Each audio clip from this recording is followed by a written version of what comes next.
Back to square one. California shuts down most of its public life for the second time. Back in March, it was the first U.S. state to impose a strict stay-at-home order, even closing down its beaches, parks, and campsites. But now that more is known about how the virus is transmitted, the state has shifted its policy, allowing outdoor activities to continue while closing most indoor facilities. Today, we are announcing additional statewide actions as it relates to our stay-at-home order here in the state of California. We are now effective today, requiring all counties to close their indoor activities, their indoor operations. The governor is acting on the fact that new COVID-19 cases in the state have surpassed 8,000 a day, more than twice as many as a month ago. This could soon overburden hospitals in rural parts of California. Beyond bars and restaurants, the governor has also called for the closing of gyms, hair salons, churches, and non-essential workplaces in most counties. But even those lucky enough to work in an area where businesses like these remain open don't know for how long. If we don't make no money to pay the rent, the landlord suffers too. So everybody has a problem. Yeah, and then also we don't have income, and then our family, the problem too. With more than 7.5 million Californians already filing for unemployment benefits since the pandemic hit, the latest shutdown could mean the final blow for countless livelihoods. Well, for more on this, we go to DW correspondent Stefan Simons in our Washington studio. Stefan, California rolling back on reopening, shutting down bars again, and banning indoor restaurant dining. Why has the state decided to take these measures now?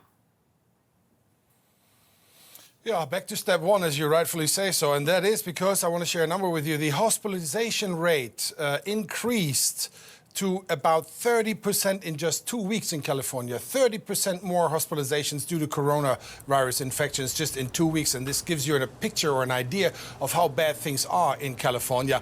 8,400 cases, infection cases today alone and counting.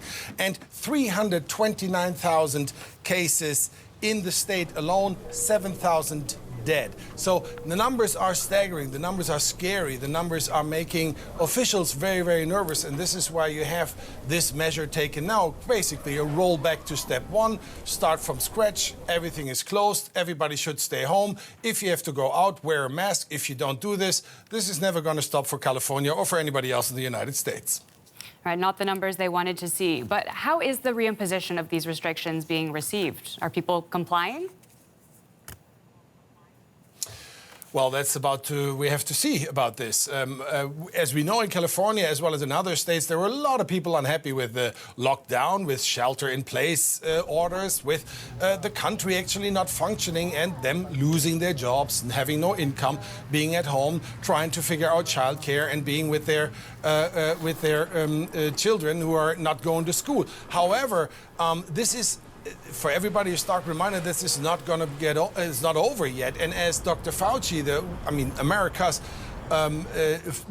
well-known and the authority in infectious disease already said, we're just in the middle of it. This is not the end. So there will be reactions. There will be harsh reactions on one side and the other. Probably from Washington, there won't be any good reactions coming to this. All right, and what does the situation in California tell us about the progress of the coronavirus pandemic in the U.S. as a whole? Well, as a whole, it is really bad for the United States. The curve, the infection rate is still upwards. This is the wrong trajectory. Europe, in comparison, it is going downwards and significantly compared to what we have here in the United States. Florida, 27,000 cases just in 2 days.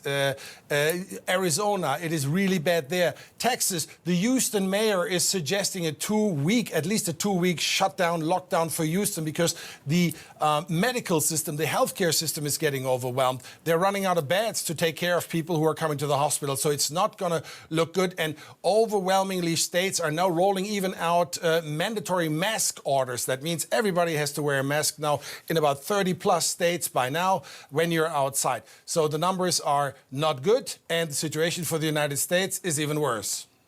All right, our correspondent Stefan Simons, thank you.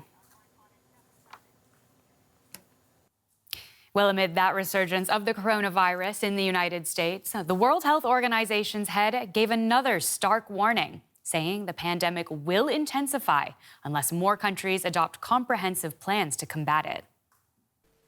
If the basics aren't followed, there is only one way this pandemic is going to go. It's going to get worse and worse and worse. There will be no return to the old normal for the foreseeable future. But there is a roadmap to a situation where we can control the disease and get on with our lives.